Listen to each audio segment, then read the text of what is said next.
Chapters 1-2. Solomon becomes king. The book opens with David's last days as king. His son, Adonijah, tries to take the throne, but Bathsheba and the prophet Nathan intervene, ensuring that Solomon, David's chosen successor, is crowned king. Before his death, David gives Solomon advice on how to lead the kingdom. Solomon consolidates his power by dealing with potential threats to his reign, including Adonijah and Joab. Chapters 3-4. Solomon's wisdom. Solomon famously asks God for wisdom instead of wealth or power. God grants him not only wisdom, but also riches and honor.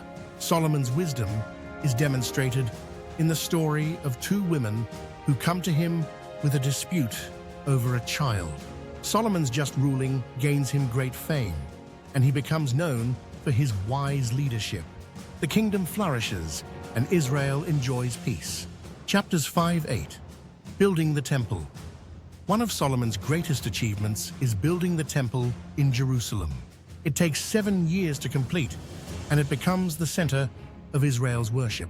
Once it's finished, Solomon dedicates the temple to God in a grand ceremony, offering prayers for God's presence to dwell there.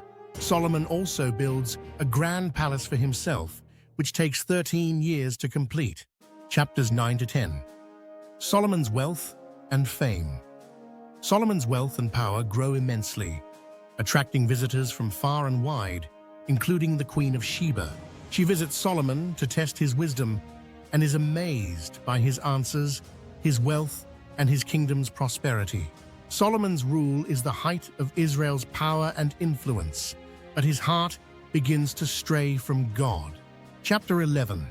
Solomon's downfall. Despite his wisdom, Solomon disobeys God by marrying foreign wives who worship other gods.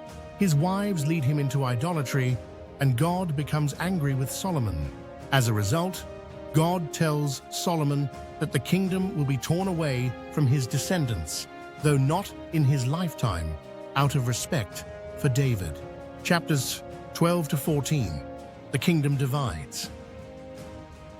After Solomon's death, his son Rehoboam becomes king. Rehoboam's harsh policies lead to a rebellion, and the kingdom is divided into two. The northern kingdom, Israel, ruled by Jeroboam, and the southern kingdom, Judah, ruled by Rehoboam. Jeroboam sets up golden calves in the north to prevent people from worshipping in Jerusalem, which leads Israel into sin. Chapters 15-16. The kings of Israel and Judah.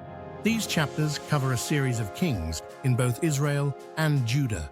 In Judah, Asa becomes a good king who follows God, but in Israel, most kings are wicked and lead the people into further idolatry.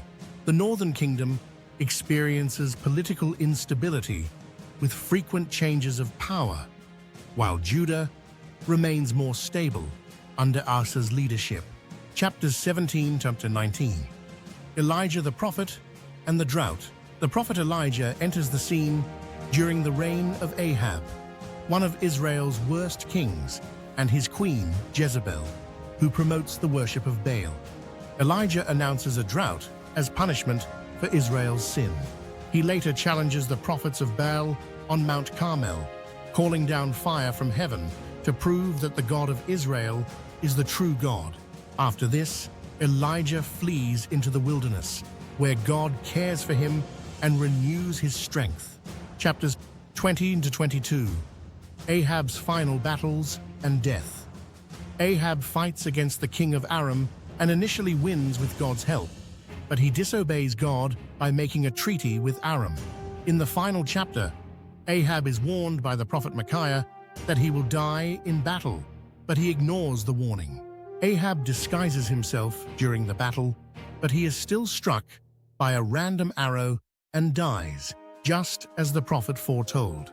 Meanwhile, Jehoshaphat, the king of Judah, tries to remain faithful to God, but sometimes allies himself with wicked kings.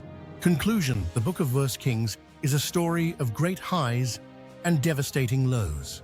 It begins with the glory of Solomon's reign but ends with the divided kingdom and the rise of idolatry. Through it all, God sends prophets like Elijah to call the people back to him, reminding us of his mercy and desire for his people to follow his ways.